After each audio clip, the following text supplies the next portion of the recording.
Rebonjour, bienvenue à Psychologie évolutionniste PSF 470. On parle encore des mécanismes psychologiques évolués, ok? Donc, on a décrit, j'ai parlé du fait que c'est bien de voir ça sous forme input, traitement, output, ok? Et on a parlé de plein de différentes choses qu'il faut considérer lorsqu'on réfléchit à la nature humaine psychologique en termes d'une série de mécanismes psychologiques évolués. OK? Mais maintenant, la question qu'on peut se poser, pardon, je rigole parce que je vois ma petite fille qui parfois vient danser pour me faire rigoler. Elle vient danser devant moi juste pour me faire rigoler pendant essayer de me faire rire. Comment différencier entre les divers mécanismes psychologiques évolués que nous avons? Comment les organiser? Si l'idée, c'est que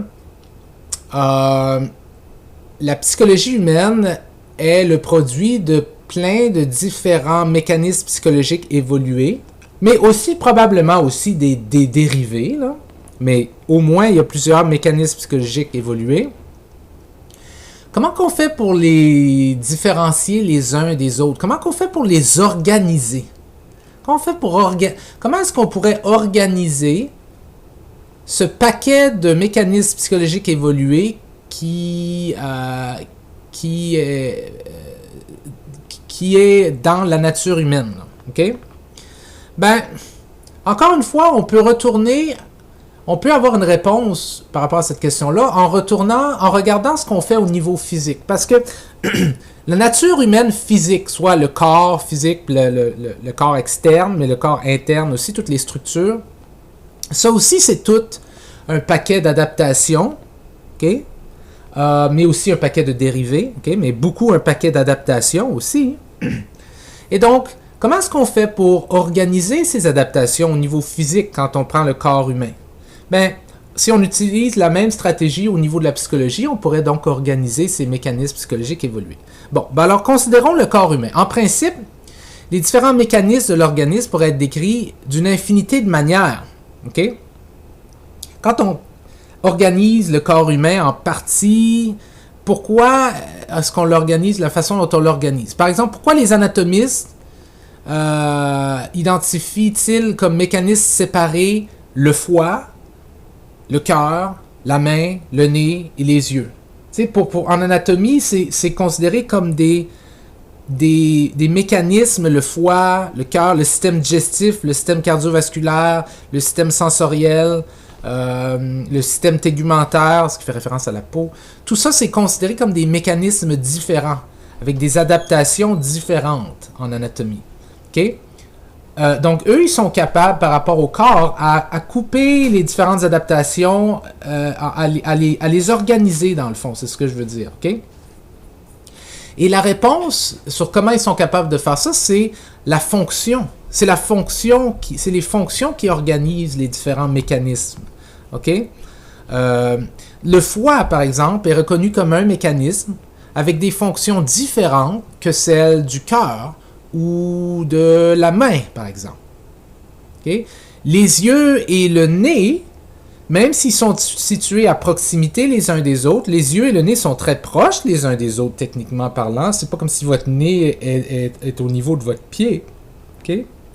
Les yeux et le nez sont très proches les uns des autres, mais comme ils remplissent des fonctions différentes, et aussi comme ils utilisent différents inputs, différentes entrées, les yeux répondent à de l'énergie électromagnétique sous forme de lumière, le nez répond plutôt à des substances chimiques dans l'organisme, dans l'environnement, je veux dire. OK? Comme ils ont des fonctions différentes, comme ils ont des entrées différentes, ils sont vus comme des systèmes différents, comme des mécanismes différents, même s'ils sont très proches l'un de l'autre.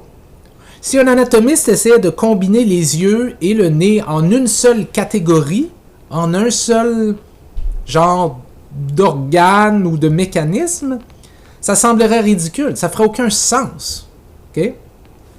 Donc, ça nous indique que on devrait suivre un peu la même logique qu'ils ont suivie en anatomie par rapport au corps pour organiser les différentes caractéristiques physiques du corps en termes de fonction. On devrait faire la même chose pour la psychologie humaine. Regardez les différentes caractéristiques de la psychologie humaine qui sont le produit de l'évolution. Ce sont soit des adaptations ou des dérivés. Okay? Regardez ces différentes caractéristiques-là et les organiser en fonction de leur fonction. Donc, les psychologues évolutionnistes croient que les mêmes principes devraient être utilisés pour comprendre les mécanismes de la psychologie humaine. Okay? Bien que la psychologie humaine pourrait être divisée d'un nombre infini de façons, okay, la plupart d'entre elles seraient arbitraires. C'est en utilisant la fonction qu'on est capable mieux de organiser les différentes composantes, les différents éléments, les différents mécanismes de la psychologie humaine. Si deux mécanismes psychologiques remplissent des fonctions adaptives différentes, ils peuvent être considérés comme distincts, même s'ils peuvent interagir les uns avec les autres de manière importante et intéressante. Okay? Donc, ça c'est l'idée. Les psychologues évolutionnistes font l'argument que nous avons dans notre nature humaine un paquet d'adaptations et de dérivés, mais ce qui les intéresse vraiment, c'est les adaptations au niveau psychologique. Et la façon de les comprendre, de les organiser, de pouvoir les étudier, de pouvoir les identifier, c'est selon la fonction. Une adaptation doit avoir une fonction particulière et répondre à des inputs spécifiques, comparativement à une autre adaptation qui va avoir une fonction un petit peu différente et qui répond à un input un peu différent aussi. Okay? Et ces deux adaptations peuvent se communiquer entre elles, évidemment. T'sais? Donc, les mécanismes psychologiques évolués ont tendance à offrir des solutions spécifiques pour des problèmes spécifiques. Okay? Par exemple, ne vous laissez pas mordre par ce serpent. Ça, c'est un problème spécifique. Faut trouver un habitat avec de l'eau qu'on peut boire et des endroits pour se cacher des prédateurs. Ça, c'est un autre problème spécifique. Faut éviter de manger des aliments qui contiennent des toxines ou des parasites. Ça, c'est un autre problème spécifique. Lorsqu'on cherche un partenaire, il faut trouver un partenaire fertile au niveau de l'évolution. Pour devenir un ancêtre de quelqu'un, il faut trouver un partenaire fertile. Si on ne trouve pas de partenaire fertile, on ne va pas devenir un ancêtre à personne. Ça, c'est un autre problème spécifique. Okay? Donc, dans la nature, dans la vie, il y a toutes sortes de problèmes spécifiques à survivre et à se reproduire. Okay? Et les mécanismes psychologiques ont des fonctions par rapport à ces problèmes spécifiques-là. Remarquez donc qu'on peut organiser les mécanismes psychologiques évolués en termes de fonctions, mais ça veut dire, dans le fond, qu'on les organise en termes de quel type de problème ils ont évolué pour régler. Right? C'est ça qu'on veut dire. Parce que la logique, c'est que il n'existe pas de problème d'adaptation générale. Okay? C'est tous des problèmes d'adaptation spécifiques. Okay? Ne pas se faire attraper par un prédateur. Être capable d'identifier les fruits qui sont la nourriture qui est toxique versus la nourriture qui est consommable. Être capable de faire la différence entre un partenaire potentiel fertile et un partenaire potentiel infertile. OK? Tout ça, c'est des problèmes spécifiques. Et l'idée, c'est qu'il n'y a pas vraiment de problème d'adaptation générale. C'est tous des problèmes d'adaptation très, très, très spécifiques. Et que la nature humaine a évolué pour dealer avec ces problèmes-là spécifiques. Et qu'il y a des adaptations, dans le fond, pour chaque problème. Étant donné que les problèmes d'adaptation sont spécifiques, leurs solutions ont tendance à être spécifiques. Et donc, les mécanismes psychologiques évolués ont tendance à être spécifiques. Considérons deux problèmes adaptifs, par exemple. Problème 1, il faut être capable de choisir les bons aliments à manger. Okay, ça, c'est un problème de survie. Okay? Puis, problème 2, il faut être capable de choisir le bon partenaire avec qui avoir des enfants. Okay, ça, c'est un problème de reproduction. Okay? Ce qui compte comme une solution réussie à ces deux problèmes-là, ça, c'est pour montrer que les problèmes sont spécifiques, ne sont pas généraux. Là. Ce qui compte comme une solution réussie à ces deux problèmes-là, ça diffère grandement selon le problème. Right? Pour le problème alimentaire, La solution va impliquer d'être capable d'identifier des objets qui ont des calories, des vitamines et des minéraux particuliers et qui ne contiennent pas de substances toxiques. Si on arrive à déterminer ça, on a trouvé la solution au problème. Mais cette solution-là ne fait aucun sens pour le deuxième problème, le problème de choisir un partenaire avec qui avoir des enfants. Cette solution-là ne fait aucun sens. Pour le problème de partenaire, elle implique, entre autres, arriver à être capable, en utilisant de l'information, d'identifier un partenaire qui est fertile et qui sera un bon parent, et d'identifier qui est probablement infertile et qui serait probablement un très mauvais parent. OK? Donc, la solution au premier problème n'a pas du tout rapport au deuxième problème, et la solution au deuxième problème n'a pas du tout rapport avec le premier problème. Donc, chaque problème est spécifique. Et l'idée, c'est que tous les problèmes auxquels on a fait face sont spécifiques comme ça. Il n'y a pas de problème général où est-ce qu'une solution générale fonctionnerait. Ben, en fait, il y a des gens qui font cet argument-là, puis on va en parler un peu à la fin, mais en tout cas, on va en parler. Mais quelle pourrait être une solution générale, par exemple, à ces deux problèmes de sélection-là? Puis comment efficace serait-elle? OK? Un mécanisme psychologique qui pourrait répondre à ces deux problèmes-là, de manière générale, si on pouvait en imaginer un. Ça serait quoi? Ben, une solution pourrait être, par exemple, sélectionner la première chose qui arrive. Juste prends la première chose qui arrive. Ça pourrait être un genre de solution générale qui règle ces deux problèmes-là. Un problème de trouver des bons aliments à manger, puis un problème de trouver un bon partenaire. C'est deux problèmes spécifiques différents, mais une solution générale pourrait être prends la première chose qui arrive. OK. Mais remarquez comment ça serait désastreux si on appliquait un genre de solution générale comme ça. Parce que ça pourrait nous conduire à manger des plantes toxiques ou entrer en couple avec une personne stérile ou une personne abusive, etc. Okay? Parce que la solution générale, ce serait prendre la première chose qui se présente. Okay? Si certains individus dans notre passé évolutif avaient mis en œuvre une telle solution générale à ces problèmes adaptatifs au cours de notre évolution, il ou elle n'aurait probablement pas réussi à devenir notre ancêtre. Ça veut dire qu'il ou elle aurait probablement, ça serait peut-être reproduit un peu, mais pas tant que ça. Okay? Parce que prends la première chose qui arrive, là, c'est pas une bonne stratégie. Tu vas probablement manger quelque chose d'empoisonné à un moment puis juste mourir. Okay? Ou tu vas probablement prendre n'importe qui comme partenaire et pas être capable de distinguer les gens qui vont vraiment faire en sorte que tu vas passer beaucoup de tes gènes à la prochaine génération, et ainsi de suite.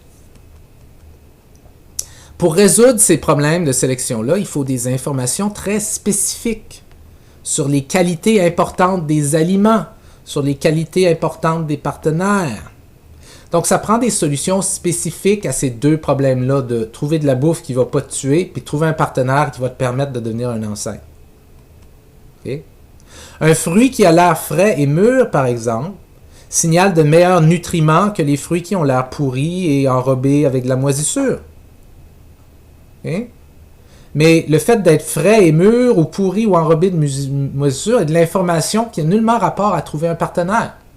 En fait, je peux vous dire, si vous avez un partenaire potentiel qui est enrobé de moisissure, dans ce cas-ci, ça marche. Probablement mieux de ne pas vous accoupler avec ce partenaire-là. Mais ça n'existe pas, là, évidemment, des gens enrobés de moisissure. OK. Pour le problème de reproduction, les gens qui ont l'air jeunes et en bonne santé sont probablement plus fertiles. Donc, ce qu'on va vouloir, c'est identifier des gens qui ont des indices de jeunesse et de bonne santé. En moyenne, ces gens-là vont être plus fertiles que des personnes qui ont l'air vieilles et malades. Mais cette solution-là, ces informations-là qui nous permettent de sélectionner des bons partenaires avec lesquels se reproduire, ils n'ont nullement rapport avec le problème de nourriture. Okay? Parce qu'un fruit, ça n'a pas l'air jeune ou en bonne santé. On parle ici plutôt pour le fruit de la couleur, de la texture et ainsi de suite, de la senteur, de l'odeur, par exemple. Donc, on a besoin de critères de sélection précis pour chacun problème qui sont différents. Des critères de sélection précis, des qualités qui font partie de nos mécanismes de prise de décision pour résoudre ces problèmes de sélection avec succès. Okay? Donc, chaque mécanisme psychologique que nous avons répond à une fonction spécifique, un problème spécifique, en utilisant des informations très spécifiques à propos de l'environnement. La couleur du fruit, les indices de jeunesse de du partenaire potentiel, comme la qualité des cheveux, la qualité de la peau. Okay? Tout ça, c'est des indices spécifiques différents. Donc, chaque mécanisme psychologique évolué est distinct l'un de l'autre d'une certaine manière. Okay? Il n'y a pas de genre de mécanisme général. Ben, l'idée, c'est qu'il n'y a pas de mécanisme général qui règle des problèmes généraux. Okay? Chacun est très spécifique. Et la spécificité des mécanismes est encore mieux illustrée par les erreurs qui arrivent. Si vous faites une erreur, par exemple, dans la sélection des aliments, si vous faites une erreur dans la façon dont vous négociez ce problème de trouver des aliments comestibles et que, par erreur, vous sélectionnez un aliment qui est toxique, vous avez un paquet d'adaptations pour corriger cette erreur. Cracher, vomir, etc. Okay? Ce sont des adaptations très anciennes qui sont faites pour régler un problème où vous avez ingéré quelque chose de toxique. Okay? Mais, encore là, elles sont spécifiques à ce problème-là d'ingestion de nourriture. Si vous faites une erreur dans la sélection d'un ou d'une partenaire, si vous choisissez, par exemple, un partenaire qui est non fertile et abusif et violent et ainsi de suite, cracher ou vomir n'accomplira rien. Ça ne va rien changer. Ça ne fit pas. La meilleure solution là, ça serait quitter la relation, passer à quelqu'un d'autre. Ça, c'est des solutions plus spécifiques et appropriées. OK? Donc, tout ça pour faire encore cet argument que la nature humaine psychologique est composée d'un paquet de mécanismes. Certains sont des adaptations, d'autres sont des caractéristiques qui ne sont pas des mécanismes adaptatifs, mais qui sont juste des produits dérivés. Okay? Mais les mécanismes psychologiques évolués, ces adaptations-là, sont très spécifiques pour régler des problèmes spécifiques, répondent à des inputs spécifiques, même s'ils peuvent se parler entre eux, là, et échanger de l'information. Et les solutions qu'elles apportent sont spécifiques, et les mécanismes qui se déclenchent si jamais ces mécanismes-là ont fait erreur sont elles aussi spécifiques. OK? Donc, en résumé, la spécificité des mécanismes psychologiques tend à être favorisée par rapport à la généralité. En d'autres mots, les cerveaux ont évolué parce qu'ils avaient des solutions spécifiques à des problèmes spécifiques et non pas des solutions générales à des problèmes généraux. Et ça a évolué comme ça parce que les solutions générales parviennent pas à guider l'organisme aux solutions adaptatives correctes. On a vu un exemple avec ça, une règle générale par exemple. Sélectionne la première chose qui te vient. Mais c'est très dangereux ça, comme ça va fonctionner parfois, mais en moyenne, il y a plus de danger dans la vie là, que de possibilités de survie. Là, t'sais. Donc, les solutions générales ne parviennent pas à guider l'organisme aux solutions adaptatives correctes. Et même si elles fonctionnent, les solutions générales entraînent beaucoup trop d'erreurs, sont donc trop coûteuses pour l'organisme. Okay? Et en plus, ce qui constitue une solution réussie diffère d'un problème à l'autre. Donc, c'est normal que chez les organismes, et c'est pas juste chez Homo sapiens, là, mais on va faire l'argument uniquement nous pour Homo sapiens, que c'est normal qu'il y ait évolué des organismes avec des cerveaux et ainsi de suite qui ont tendance à être constitués de mécanismes qui répondent à des problèmes spécifiques de manière spécifique. Et les humains possèdent de nombreux mécanismes psychologiques évolués qui répondent à des problèmes spécifiques en utilisant comme input des inputs spécifiques. Okay? Comme la plupart des autres organismes, là, ils sont confrontés à un grand nombre de problèmes d'adaptation. Et c'est ça qui a fait évoluer ces mécanismes spécifiques-là. Les problèmes de survie, à eux seuls, se comptent par centaines. Okay? Il y a des centaines de problèmes spécifiques juste dans la catégorie de survie. Et survie, c'est juste une catégorie possible. Problème de régulation thermique. Okay? Il faut réguler sa température. Problème d'éviter les prédateurs et les parasites. Problème d'ingérer des aliments qui vont nous permettre de survivre. Problème d'éviter les chutes de grande hauteur. Problème de rester à l'écart des étrangers qui paraissent dangereux, etc. Tout ça, c'est des problèmes très spécifiques auxquels nos ancêtres ont confronté, que les ancêtres ont confronté pendant des milliers et des milliers et des milliers de générations. Et ce qui a donné lieu graduellement, c'est sculpter chez l'être humain une nature psychologique qui est constituée, dans le fond, à des solutions à tous ces problèmes-là. Mais ça, c'est juste des problèmes de survie, là. Il y a d'autres catégories de problèmes aussi. Okay? Comme par exemple, il y a des problèmes d'accouplement, tels que c'est important de sélectionner, d'attirer et de garder un ou une bonne partenaire. Et aussi, il faut savoir comment, il faut être capable de se débarrasser d'un ou d'une mauvaise partenaire. Puis, il y a des problèmes parentaux, comme par exemple l'allaitement maternel. Okay? Le sevrage, quand est-ce que c'est correct de sevrer son enfant? La socialisation, comment on le socialise? La sauvegarde, la protection de l'enfant, la protection des besoins variés de différents enfants.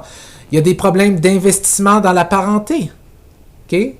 Comment je fais pour investir dans mes frères, mes sœurs, mes neveux, mes nièces? Comment je fais pour gérer des conflits sociaux? Comment je fais pour défendre contre des groupes agressifs? Comment je fais pour augmenter mon statut social, mon statut hiérarchique? Tout ça, c'est des problèmes auxquels les êtres humains ont fait face, qui ont sculpté génération après génération des adaptations, parce que l'idée est toujours la même, qu'à travers chacun de ces problèmes-là, il y avait de nos ancêtres qui avaient des caractéristiques qui leur permettaient de mieux négocier ces problèmes-là. Et ces caractéristiques-là ont fait en sorte qu'ils avaient plus tendance à se reproduire, et donc ils ont passé ces caractéristiques-là à la prochaine génération. Et donc, à chaque génération, la nature humaine devient de plus en plus spécifique pour régler des problèmes spécifiques. OK?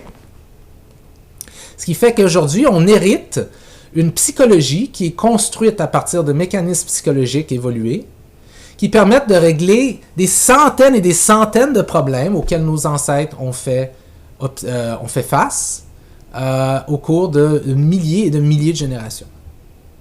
Et parce que des problèmes spécifiques nécessitent des solutions spécifiques, ces nombreux problèmes nécessiteront de nombreuses solutions spécifiques. Okay? Tout comme notre corps contient des milliers de mécanismes spécifiques, un pour pomper le sang, un cœur pour pomper le sang, les poumons pour absorber l'oxygène, un foie pour filtrer les toxines, bien, la psychologie humaine doit contenir également des centaines ou des milliers de mécanismes spécifiques.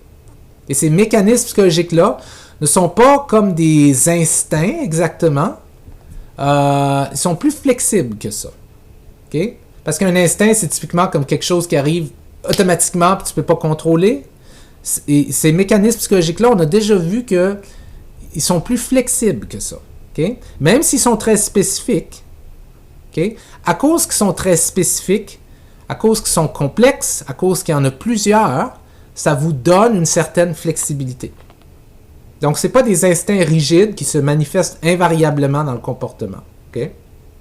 Rappelez-vous d'ailleurs de l'exemple des mécanismes de production de callosité. Vous pouvez concevoir votre vie afin de ne pas rencontrer des frictions répétées en mettant des chaussettes, par exemple, et des souliers. Bien, dans ce cas, vos mécanismes de production de callosité ne seront pas activés. Vous n'êtes pas condamné à vos différentes adaptations évoluées. Vous n'êtes pas condamné. Vous pouvez designer, entre guillemets, votre vie pour que ne s'active pas chez vous tel mécanisme psychologique évolué, par exemple. Okay? L'activation des mécanismes dépend de l'apport de l'environnement. Ça dépend de l'input, right? Ça prend tout le temps un input. Donc, contrôlez l'input et vous contrôlez vos mécanismes psychologiques évolués. De la même manière, donc, tous les mécanismes psychologiques requièrent une entrée, un input pour leur activation. Et donc, contrôlez ça. Vous contrôlez le mécanisme. Donc, c'est pas comme si c'est rigide et vous n'avez pas de contrôle. Vous êtes juste un genre de robot avec différents programmes programmés dedans. C'est pas exactement comme ça. Vous avez contrôle des inputs sur lesquels vous vous concentrez et des inputs que vous rencontrez dans votre vie. Vous avez un certain contrôle. Pas total. Personne n'a contrôle de tout. Mais vous avez un certain input. Vous avez un input aussi sur la façon dont vous interprétez un peu les choses. Et ça peut venir changer les règles de décision dans les mécanismes. OK?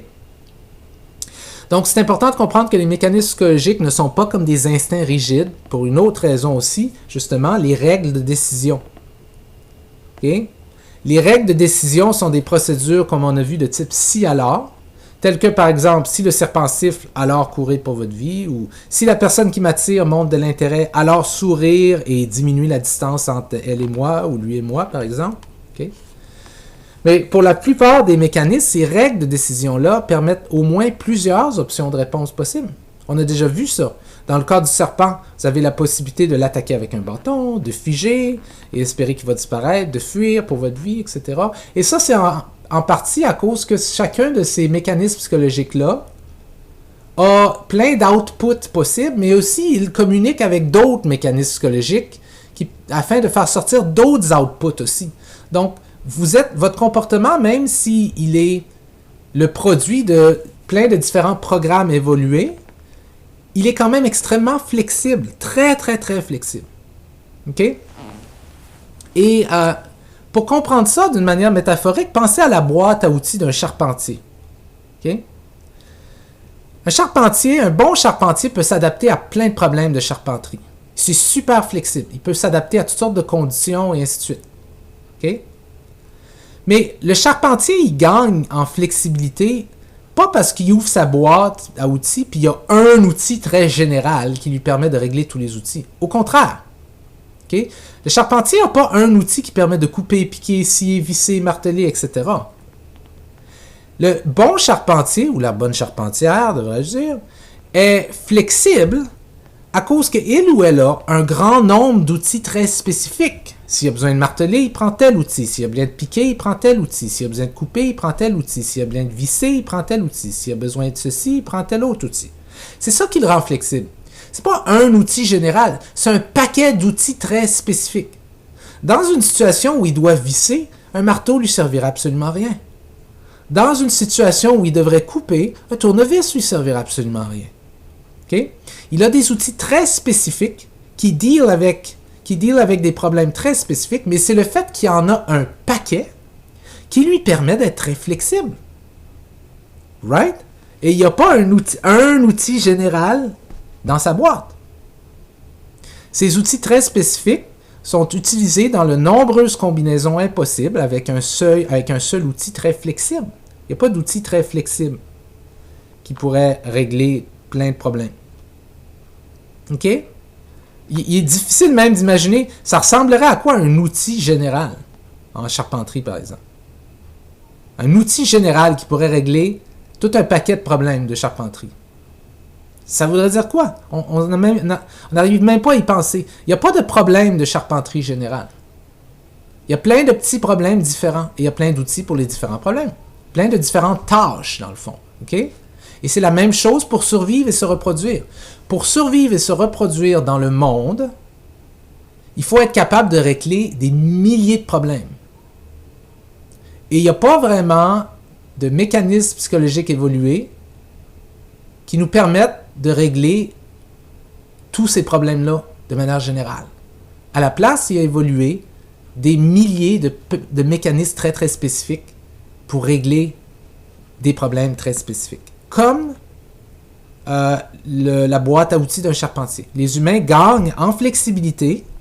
Notre comportement très flexible, il est à cause qu'on a un grand nombre de mécanismes psychologiques spécifiques, probablement des milliers, qui interagissent les uns avec les autres, qui se communiquent les uns entre les autres, qui peuvent parfois se mettre ensemble pour régler des tâches plus complexes, okay?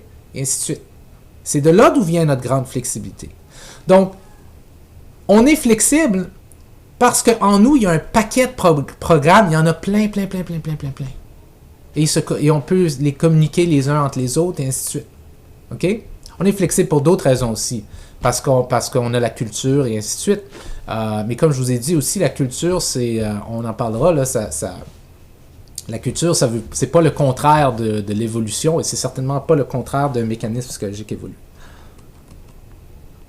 Comme l'a dit un fameux psychologue évolutionniste du nom de Steven Pinker, en anglais, « The idea that a single generic substance can see in depth, control the hands, attract a mate, bring up children, elude predators, outsmart prey, and so on, without some degree of specialization is not credible.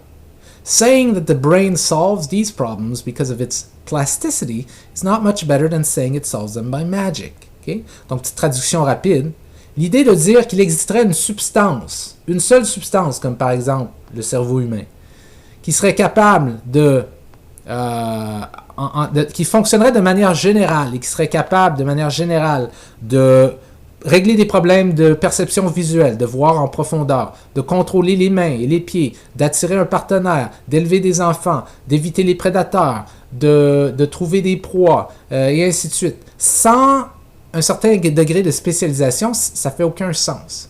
Et dire que le cerveau serait capable de régler tous ces problèmes-là de manière générale parce qu'il est capable d'apprendre ou est capable de plasticité, ça veut rien dire. OK?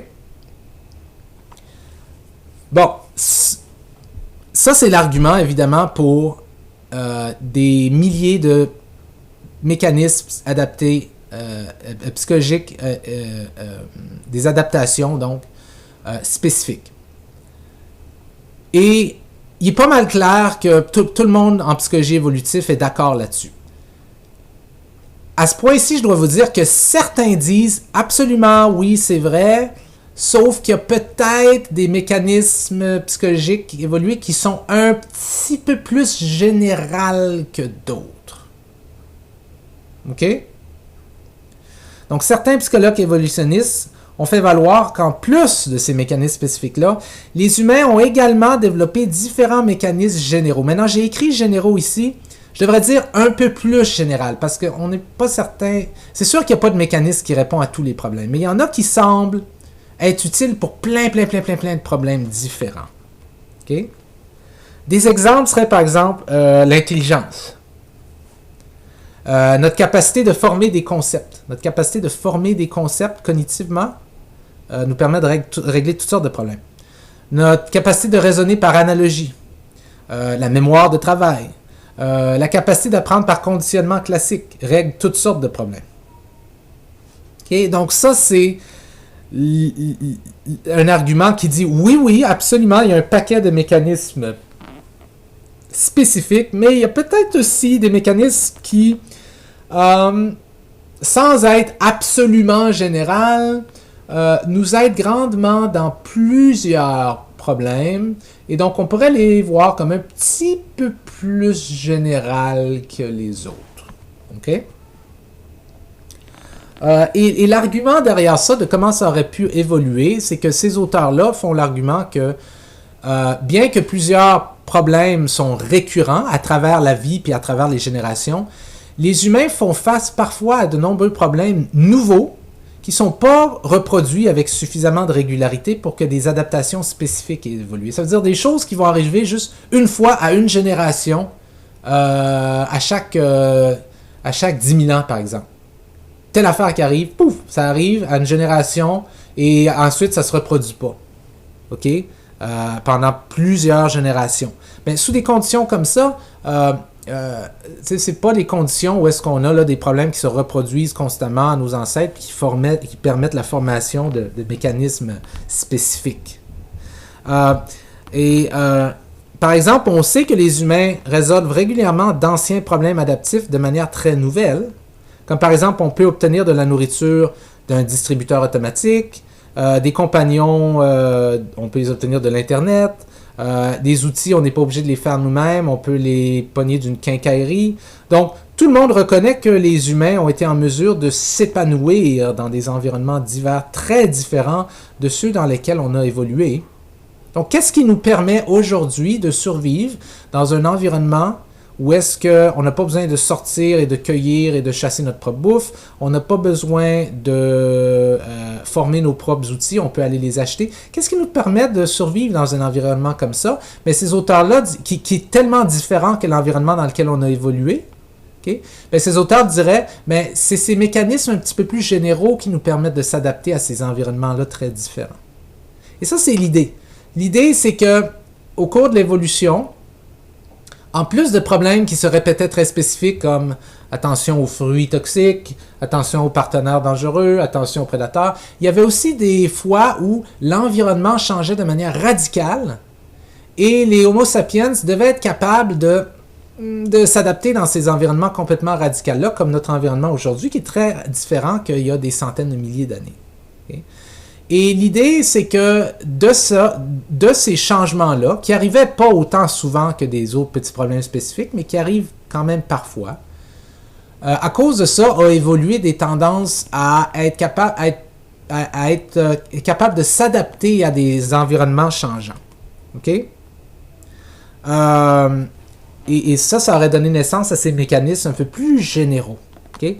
Comme Chapp et McDonald en 2005 proposent que les mécanismes généraux, ou un peu plus généraux, ont évolué précisément pour permettre la solution de problèmes non récurrents dans les atteintes des objectifs évolutifs. Pas les atteindre, mais dans le but d'atteindre des objectifs évolutifs. Ou de développer des nouvelles solutions aux anciens problèmes. Donc leur idée, c'est que parfois dans l'évolution, il y a des changements qui ne sont pas récurrents, mais qui sont énormes et soudains, et qui ne vont pas se reproduire souvent, mais ces changements-là font en sorte que les gens qui vont être capables de s'adapter doivent avoir certaines solutions qui sont plus larges, comme par exemple être généralement plus intelligent, ou être capable généralement de mieux communiquer ou de mieux coopérer, qui sont des choses un peu moins spécifiques que les mécanismes les mécanismes spécifiques adaptatifs dont on a parlé. Okay, donc leur idée à eux principale est que dans l'histoire de l'évolution humaine, les humains ont été forcés de faire face à des environnements en changement rapide, des changements climatiques imprévisibles, des fluctuations entre des périodes glaciaires froides et des périodes chaudes, des changements rapides dus aux volcans, aux tremblements de terre. Et ça, c'est des choses qui ne sont pas récurrentes dans la vie, et c'est pas des choses qui sont récurrentes de génération en génération. Ça arrive moins souvent, mais c'est gros. Et ça fait en sorte que ceux qui survivent à ça avaient des habiletés juste meilleures d'adaptation, comme par exemple plus d'intelligence, meilleure capacité de communiquer.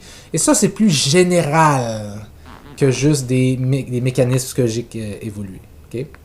De même, Geary et Hoffman suggèrent qu'il y a beaucoup de variété à l'intérieur des différents problèmes de survie aussi, ce qui pourrait favoriser l'évolution de mécanismes psychologiques plus généraux ouverts à l'expérience. Okay? Leur idée à eux autres, c'est que même si tu regardes des problèmes spécifiques comme trouver un partenaire, il y a tellement de variabilité possible dans des différents problèmes qui ont rapport à trouver un bon partenaire que ça aurait permis d'évoluer chez les êtres humains une forme de flexibilité. Ceux qui étaient un petit peu plus flexibles à répondre à ces différentes variétés-là de problèmes auraient été mieux capables de les régler et de passer leur gène à la prochaine génération. Et donc, c'est pour ça qu'aurait évolué chez l'être humain, en plus de mécanismes spécifiques, des mécanismes plus généraux comme l'intelligence générale, la capacité de former des concepts, et ainsi de suite. Okay? Mais d'autres chercheurs vont dire, oui, mais si tu décomposes l'intelligence générale, tu vas voir qu'elle est faite pas mal de mécanismes spécifiques. Ou bien, oui, mais si tu décomposes la capacité de réfléchir avec des concepts abstraits, la capacité d'abstraction, que tu dis qui est une genre de solution générale, d'aptitude générale, tu vas voir qu'elle est faite de trucs très spécifiques. Donc, je pense que c'est juste la façon dont tu vois les choses, dans le fond. Okay? Donc, selon ces auteurs-là, des mécanismes généraux sont nécessaires pour gérer la nouveauté, l'imprévisibilité, la variabilité. Mais pour d'autres, si tu décomposes ces mécanismes généraux, tu vas voir qu'ils reviennent à, dans le fond, une série de mécanismes spécifiques. C'est pour ça que certains psychologues évolutionnistes seraient sceptiques quant à la possibilité que des mécanismes généraux ont évolué, parce que ce qu'ils disent, dans le fond, c'est que les mécanismes généraux que tu crois avoir trouvés, dans le fond, tu ne te rends pas compte que c'est un bundle, un paquet de mécanismes spécifiques qui, ensemble, font émerger une capacité comme le fait d'avoir de l'intelligence, ou le conditionnement classique, par exemple, la capacité d'apprendre par conditionnement classique, qui semble être une solution générale qui peut fonctionner avec plein de problèmes, qui peut régler plein de problèmes. En fait, si tu l'analyses, tu vas voir que dans le fond, cette capacité d'apprendre par conditionnement classique, c'est le produit d'un paquet de mécanismes spécifiques qui répondent à des inputs spécifiques et ainsi de suite. Donc ça, donc dans le fond, c'est peut-être pas un problème de est-ce que les mécanismes généraux sont différents des mécanismes spécifiques, est-ce qu'ils en existent. C'est peut-être juste c'est peut-être juste histoire de dire à quel niveau est-ce qu'on regarde. Est-ce qu'on regarde au niveau le plus bas possible ou est-ce que c'est correct de monter un peu plus haut? Quand on monte un peu plus haut, on se rend compte que peut-être certains mécanismes spécifiques s'arrangent ensemble pour donner des mécanismes plus généraux. OK? Donc, c'est pas comme si les mécanismes généraux sont, si on veut, détruit l'idée que votre psychologie est faite de milliers de mécanismes spécifiques. OK? Et toute cette question-là d'exister des mécanismes généraux est extrêmement ouverte pour l'instant. C'est très prématuré de tirer des conclusions fermes sur la question de savoir si les humains possèdent des mécanismes plus généraux en plus de ceux qui sont spécifiques, ou bien si les généraux sont, dans le fond, un paquet de mécanismes spécifiques. Okay? C'est vraiment pas clair et la recherche est encore active par rapport à ça. Okay? Mais ce qui est évident, c'est que la psychologie humaine ne peut pas être constituée uniquement de mécanismes distincts, isolés les uns des autres. Ça, c'est clair. Même si on est fait de mécanismes spécifiques, ils ne sont pas distincts, complètement isolés les uns des autres. Okay? En fait, ils sont capables de se communiquer entre eux. Pourquoi? Parce que des mécanismes sont capables de se communiquer entre eux, donnent naissance à des comportements vraiment plus flexibles. Okay? Et donc, ça serait vraiment un avantage pour la survie et la reproduction. Donc, on s'attendrait à ce que la sélection aurait probablement favorisé les organismes qui avaient des mécanismes spécialisés, mais qui fonctionnent bien ensemble, dans diverses combinaisons et permutations. Autrement dit, des adaptations qui se parlent les unes entre les autres pour régler des problèmes flexibles. Okay? Et c'est probablement le fait qu'ils se parlent les unes entre les autres qui font émerger ce qui a l'air de mécanismes généraux, par exemple. Okay? C'est ce que je disais tantôt. Les données qui sont captées par certains mécanismes, les inputs, peuvent fournir des inputs à d'autres mécanismes, comme lorsque l'information à la vue, l'odeur et la faim entrent toutes dans des règles de décision concernant la comestibilité des objets alimentaires, par exemple. Okay? Aussi, les humains ont probablement des mécanismes super ordonnés. Ça veut dire des mécanismes qui prennent comme input d'autres mécanismes. OK? Donc, des mécanismes qui prennent comme input la sortie d'autres mécanismes, de plusieurs autres mécanismes, et qui prennent ça comme input, qui ont leur propre règle de décision, puis que là, qui font sortir un input encore plus avancé, plus flexible. Par exemple, imaginez que vous marchez dans le bois à la recherche de nourriture, okay? Vous êtes affamé, vous avez besoin de manger absolument, sinon vous allez mourir, et vous rencontrez soudainement un loup affamé, ainsi qu'un buisson débordant de baies juteuses. Que feriez-vous? Vous pourriez choisir d'abord d'éviter le loup, mais si vous évitez le loup en courant, vous renoncez aux baies, vous allez probablement mourir, et en plus, vous n'allez pas courir bien loin parce que vous êtes affamé. Le loup va vous manger.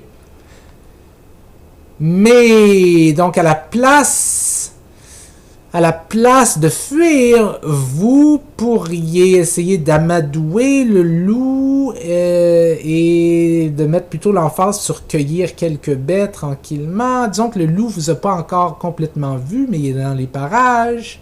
Vous pourriez choisir à la place de prendre une chance et d'attraper quelques baies avant de fuir, parce que vous avez vraiment besoin de l'énergie.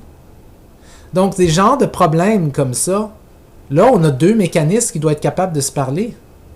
Okay? Un mécanisme qui veut vous faire survivre en sélectionnant de la bonne nourriture et un mécanisme qui veut vous faire survivre en évitant des prédateurs. Et ils doivent se parler les uns aux autres, les uns avec les autres. Okay? Donc, ces mécanismes psychologiques évolués devraient interagir les uns avec les autres de manière complexe. OK? Parfois, il y en a un qui devrait s'activer ou se désactiver dans différentes séquences. Et on ne comprend pas exactement comment ça fonctionne. Comme par exemple, dans cette situation-là, vous pourriez choisir de d'abord amadouer le loup. OK? Ou d'essayer de lui faire peur avec un bâton. Pogner quelques baies, puis là, partir en courant. OK? Donc là, ça, c'est une réponse qui vient de plusieurs mécanismes adaptatifs qui se sont mis ensemble. Et il y a peut-être des mécanismes super ordonnés qui ont pris les inputs de chacun de ces mécanismes-là et qui ont organisé cette réponse-là plus complexe. Et donc, la possibilité que les humains possèdent une série de mécanismes super ordonnés est prometteuse parce qu'il semble que notre comportement très complexe requiert ça. Mais ça reste à être scientifiquement testé. On ne sait pas exactement comment ça fonctionne. OK. À ce point-ci, j'ai décrit la nature humaine psychologique comme un paquet de mécanismes psychologiques évolués. Okay? Mais une question qui pourrait être posée pour critiquer l'idée des mécanismes psychologiques évolués, c'est la suivante, qu'on a déjà posée un peu, qui est la suivante. Vous pourrez vous dire, mais les comportements qu'on observe chez l'humain, ils sont pas plutôt le produit de l'apprentissage puis de la culture, puis pas de l'évolution? On n'est pas plutôt le produit de notre culture sociale et pas notre nature biologique? Okay? Vous nous dites que notre comportement est le produit de toutes sortes de mécanismes préprogrammés par l'évolution et ainsi de suite, qui répondent à des inputs spécifiques avec des règles de décision, puis là ça fait des outputs. Mais moi je suis pas d'accord, je pense à la place que tout est appris par culture. C'est de là d'où viennent nos mécanismes, nos comportements. Okay? N'êtes-vous pas d'accord, vous pourriez me dire? Ben, pour des psychologues évolutionnistes, la réponse à ces questions, la seule réponse qu'on peut donner à une question comme ça, c'est la question est mal posée. Ta question est mal posée. Ça n'avait pas de sens ce que tu dis. Pourquoi? Ben, parce que, en premier, la psychologie évolutionniste dissout les dichotomies entre nature et culture, ou inné et appris, ou biologique versus culturel. Okay? C'est pas l'un ou l'autre. C'est juste... Ça serait comme dire, OK, un rectangle est-il le produit de sa longueur ou de sa largeur? Vous direz, ben, le rectangle est le produit de sa longueur et sa largeur ensemble. C'est pas le produit... Oui, mais est-ce que c'est plutôt sa longueur ou sa largeur? Aucun des deux. Aucun des deux. C'est un rectangle doit avoir une certaine longueur et une certaine largeur. OK? Donc, souvenez-vous que les mécanismes psychologiques ont évolué, avec un T, désolé, suite à des pressions sélectives dans leur AEA. Donc, ils ont évolué à cause d'environnement. Ils se développent et s'activent dans la vie en général en pression à une entrée, à un input de l'environnement. Donc, la nature s'active en réponse à l'environnement, en réponse à ce qui est appris, en réponse à ce qui est culturel, en réponse... Donc, il n'y a pas de distinction à faire entre biologique versus culturel, inné versus appris, nature versus culture. C'est pas... Les deux choses ne fonctionnent pas de manière indépendante. Donc, il n'est pas logique de demander si un comportement est évolué ou appris. Ou s'il est évolué ou s'il vient de l'environnement. L'un n'est pas le contrôle de l'autre. Le contraire de l'autre. Tout comportement nécessite un ou plusieurs mécanismes psychologiques évolués et un apport environnemental. Donc, si vous me demandez, oui, mais monsieur, est-ce que c'est pas appris à la place par notre environnement social et physique et par la culture, plutôt que d'être biologique, programmé en nous, je vous dirais, ça n'a pas de sens. Tout comportement est l'interaction entre des mécanismes psychologiques évolués et l'environnement externe, social, culturel, physique. Va pas essayer de chercher la source dans l'un ou l'autre, c'est l'interaction entre les deux qui donne ça. Ensuite, demandons-nous précisément ce qu'on voudrait dire par quelque chose est appris. Quelqu'un nous dirait, monsieur, est-ce que tous ces comportements-là, ça serait pas plutôt le fait qu'on les a appris de notre culture, ces comportements-là? Okay? Qu'est-ce qu'on veut dire? La réponse à cette question-là serait, qu'est-ce que tu veux dire par quelque chose est appris? Voyez-vous, la plupart des gens, quand on dit quelque chose est appris, c'est un peu comme la magie. Ils disent, oh, ben, c'est appris, c'est appris, on apprend. C'est comme si c'était de la magie. Okay? On apprend, tout ça a été appris pendant l'enfance. Mais invoquer l'apprentissage comme explication pour un comportement, le fait de dire « Ah, tu as appris tel comportement de tes parents ou de ta culture ou de ton environnement, par exemple. Okay? » Qu'est-ce que ça veut dire? Ben, ça revient à dire qu'il y a eu quelque chose dans l'organisme qui a changé à la suite d'un apport de l'environnement. C'est ça que ça veut dire apprendre. Apprendre, ça veut dire qu'il y a quelque chose dans l'environnement qui a agi en tant qu'input dans l'organisme, et l'organisme a changé un peu à la suite de cet input-là de l'environnement. Oui, évidemment que les humains apprennent. Les humains apprennent. Ils sont affectés par leur environnement, par leur culture. Évidemment. Mais Vous ne pouvez pas par la suite revenir et me dire « Ah, donc tout est appris, monsieur. Donc c'est pas le produit de l'évolution, c'est le produit de la culture. » Non, si vous dites ça, vous ne comprenez pas. Parce que apprendre de sa culture, apprendre de son environnement, apprendre de ses parents, apprendre tout ça. L'apprentissage, ça ne se fait pas par magie. C'est pas comme si l'environnement rentre dans vous. Là. L'apprentissage nécessite des structures dans le cerveau et des mécanismes psychologiques évolués qui leur permettent d'apprendre. Okay? Comme le disent Tooby et Cosmides, quasiment, si on veut, le père et la mère de la psychologie évolutionniste, les choux-fleurs de 3 livres n'apprennent pas, mais les cerveaux de 3 livres le font. En d'autres mots, ça veut dire quoi? Ça veut dire qu'un cerveau est précisément, biologiquement évolué pour apprendre avec des milliers de mécanismes psychologiques qui lui permettent d'apprendre différentes choses selon différents inputs. Pour apprendre, il faut un paquet de mécanismes psychologiques évolués. Parce qu'apprendre, c'est pas juste faire rentrer de l'information dans la tête. Okay? C'est porter attention, c'est être capable de détecter, c'est être capable de traiter de l'information, c'est avoir des mécanismes pour retenir l'information, et ainsi de suite. Ça prend de la biologie pour apprendre la culture. Ça prend de la biologie pour apprendre la culture. Dire qu'un comportement est le produit de l'apprentissage, comme par exemple un apprentissage culturel, c'est pas suffisant. Okay? Parce que ce qu'il faut faire, c'est qu'on doit identifier la nature des mécanismes psychologiques évolués sous-jacents qui permettent aux humains de changer leur comportement en conséquence de l'apport environnemental. Ça veut dire qu'ils leur permettent d'apprendre. L'apprentissage lui-même est un paquet, est le produit d'un paquet de mécanismes psychologiques évolués. Donc de dire, mais monsieur, nos comportements ne sont-ils pas appris par la culture? Même s'ils le sont, ils sont quand même le produit de l'interaction entre un paquet de mécanismes psychologiques évolués qui répondent à des inputs de l'environnement.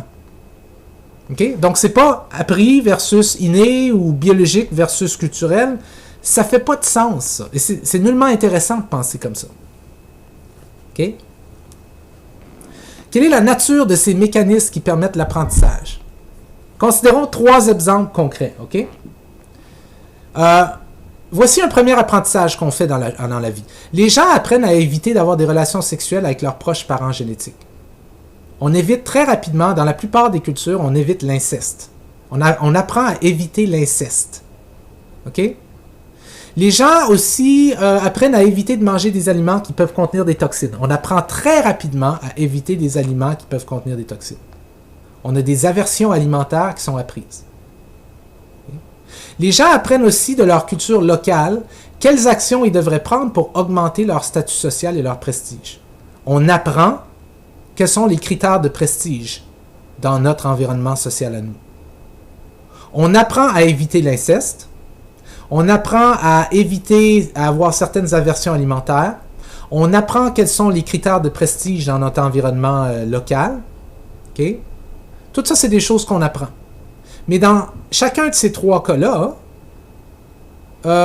on a une interaction entre des mécanismes psychologiques évolués et des inputs environnementaux. Okay? Pour résoudre le problème de l'évitement de l'inceste, il faut apprendre à identifier une classe d'individus avec lesquels on ne devrait pas avoir de relations sexuelles, soit nos proches parents génétiques. Les gens apprennent, dans la plupart des cultures, très facilement, à identifier quelles personnes sont leurs proches parents génétiques et lesquels ne le sont pas, même s'ils ne pensent pas en termes de gènes. Okay? On apprend ça, et en ce faisant, on apprend à éviter l'inceste. Comment fonctionne ce mécanisme qui nous permet d'apprendre ceci? Bien, l'input qu'il utilise, il utilise des inputs sous forme d'indices de parenté fiables. Ça veut dire, par exemple, des choses comme la co-résidence. Ça veut dire que votre cerveau apprend très rapidement que les gens avec lesquels vous avez habité pendant votre jeunesse, pendant très très longtemps, sont des gens envers lesquels vous devriez être moins sexuellement attiré. La durée de la co-résidence avec un membre du sexe opposé pendant l'enfance prédit de manière puissante le manque d'attirance sexuelle et la quantité de répulsion à l'idée d'avoir des relations sexuelles avec eux. Ça veut dire que votre cerveau vient au monde avec la capacité à détecter qui sont des gens avec lesquels j'ai grandi puis que j'ai vécu pendant très longtemps, très très proche d'eux autres, okay, dans la même maison par exemple. Et votre cerveau apprend qui sont ces gens-là et apprend à ne pas être sexuellement attiré et à être repulsé à l'idée d'avoir des relations sexuelles avec eux. OK? Donc, on pourrait dire, ben, apprendre à ne pas faire de l'inceste, c'est culturel, ça, monsieur. Oui, mais ça dépend de mécanismes psychologiques. OK? Qui prennent comme entrée la co-résidence. Pour résoudre les problèmes des aversions alimentaires, il faut apprendre quels aliments nous rendent malades. C'est un apprentissage. Oui, mais cet apprentissage dépend des mécanismes psychologiques aussi. On apprend ceci grâce à un mécanisme qui nous fait sentir nauséeux après avoir consommé certains aliments. Remarquez que la nausée n'est pas apprise. Il ne faut pas apprendre à avoir de la nausée. La nausée vient toute seule. Si vous mangez quelque chose de toxique, vous allez être malade, vous allez avoir la nausée, vous allez peut-être vomir. OK? Ce mécanisme psychologique qui vous rend nauséeux vous permet d'apprendre très rapidement de ne plus remanger cette affaire-là. Est-ce un apprentissage? Oui, c'est un apprentissage. Mais est-ce qu'il requérait un mécanisme psychologique évolué? Ben oui. Il requérait le mécanisme psychologique évolué qui déclenche un sentiment de nausée. Si vous n'aviez pas ça, vous n'apprendriez jamais à manger des choses pas toxiques. Quelqu'un qui n'aurait aucune nausée jamais, probablement ne survivrait pas longtemps parce qu'il mangerait toutes sortes de trucs qui le rendraient malade. OK? Les individus qui ont une aversion intense pour un aliment particulier ont généralement vécu un événement antérieur au cours duquel ils ou elles ont souffert de nausées ou de vomissements suite à sa consommation. Je sais que dans votre vie, vous avez probablement eu un truc, ou encore aujourd'hui, un truc que vous ne mangez pas à cause que vous avez été malade la dernière fois que vous l'avez mangé ou quelque chose comme ça. Ou un truc que vous ne buvez plus parce que vous avez été malade ou quelque chose comme ça. C'est un apprentissage. Oui, mais c'est un apprentissage qui requérait un mécanisme psychologique évolué qui déclenche de la nausée lorsqu'il y a intoxication. Et ça, vous ne l'avez pas appris. Personne n'a appris. Vos parents vous ont jamais dit que c'est important de te rendre nauséeux quand tu es intoxiqué. Non, ça c'est automatique. OK? Prenons notre troisième apprentissage. J'ai déjà dit que dans la vie, il faut apprendre quels sont les critères de statut et de prestige dans notre culture locale. OK? Ben, ça aussi, on doit l'apprendre. On doit apprendre comment avoir du succès dans l'environnement dans lequel on existe. Mais cet apprentissage-là requiert aussi des mécanismes psychologiques évolués. Il requiert, entre autres, un mécanisme qui prend comme entrée la structure sociale de l'attention. Ça veut dire, en d'autres mots, que vous arrivez dans le monde préprogrammé pour porter attention à ce à quoi les gens dans votre environnement portent attention. Vous regardez ce à quoi les gens portent attention dans votre environnement. Ça, vous êtes préprogrammé pour ça par l'évolution. Et en regardant ce à quoi les gens portent attention, donc en portant attention à la structure sociale de l'attention elle-même, vous pouvez détecter ce qui est important pour les gens alentour de vous et donc vous apprenez quels sont les critères de prestige et de statut social. Okay? Parce que l'idée est que ceux et celles qui ont un statut élevé sont généralement ceux et celles à qui les autres portent le plus attention. Okay? Regardez tous les potins lorsque vous allez à l'épicerie, tous les journaux à potins. Okay? C'est ce principe-là, right? On porte beaucoup d'attention aux gens on est obsédé par les célébrités. Okay? L'être humain est obsédé par les gens célèbres, les gens avec un statut social élevé, les gens avec du prestige, on est obsédé par eux autres. Okay? Et notre cerveau regarde les gens alentour de nous dans notre culture, à qui ils portent attention, et quelles sont les caractéristiques des gens auxquels ils portent attention. Et donc, vous apprenez très rapidement à imiter les qualités, les styles vestimentaires, les comportements de ceux à qui les autres accordent le plus d'attention.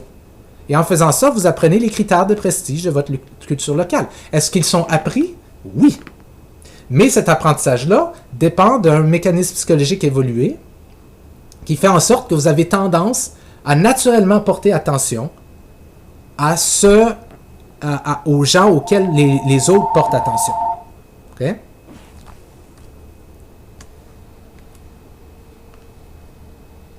Et ce fameux apprentissage-là, okay, le fait que vous portez attention à la structure de l'attention alentour de vous, sociale, là, est très importante, puis c'est une super bonne façon d'apprendre les critères de statut social dans votre environnement, parce qu'ils peuvent grandement varier selon le groupe, right?